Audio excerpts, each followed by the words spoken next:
কমেন্টগুলো যদি দেখি গান্ধী এখনো বেঁচে আছে, রিপ্লাইগুলো যদি দেখি সেম কোশ্চিন, তারপর হচ্ছে 1947 সালে ভিডিও পেয়ে গেলেন গান ইজি। এখানে যদি কমেন্টগুলো দেখি একদম ফানি স্টিকার কমেন্ট করেছে, তারপর এটা বলেছে গান মারা।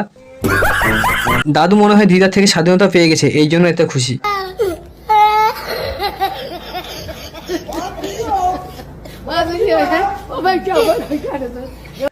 গান্ধীজি নয়, গান্ধীজি আল্ট্রা প্রো ম্যাক্স। ठीक है ভাই তখন এই গানটা কোথায় ছিল? গান্ধী দাদার ভূত। अरे कहना क्या चाहते हो গান্ধীজির লাঠিটা কে নিলে ভাই? কে কোথায় আছিস? গান্ধী দাদুর লাঠিটা দিয়ে দে। বিয়েতে নাচ করতেছে, এই জন্য লাঠিটা বাড়িতে রেখে এসেছে। লাঠিটা আমার কাছে রে ভাই, কেউ এসে নিয়ে যা। कितने तेजस्वी लोग हैं हमारे पास, कितने शानदार विचार গান্ধীজি টাইমে এই গান এখনো আছে? গান্ধীজির ছোট ভাই।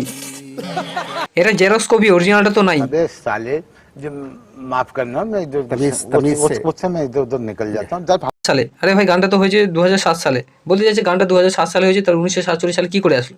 আরে গান্ধীজি যে এমনভাবে বলছে মনে হচ্ছে পাশের বাড়ি কোনো বন্ধু বা ভাই, এরকম মনে হচ্ছে। আরে গান্ধীজি যে, গান্ধীজি তার নিজের মুড সেই 1924 সালের মতোই, শুধু ব্রিটিশ নর্তকীর অভাব।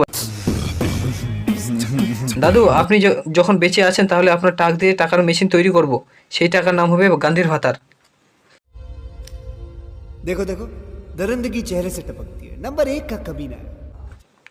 ভাই গান্ধীজি একটু তো এনজয় করতেই পারে। হ্যাঁ একদম ঠিক।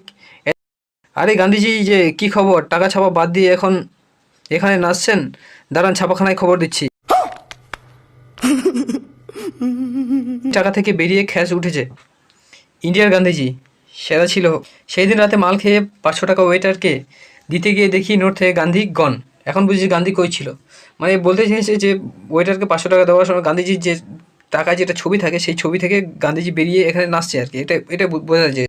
গান্ধীজি আবার গানটা শুনে ঘুমাতে পারলো না, ওই জন্য স্বর্গ থেকে নেমে এসেছেন।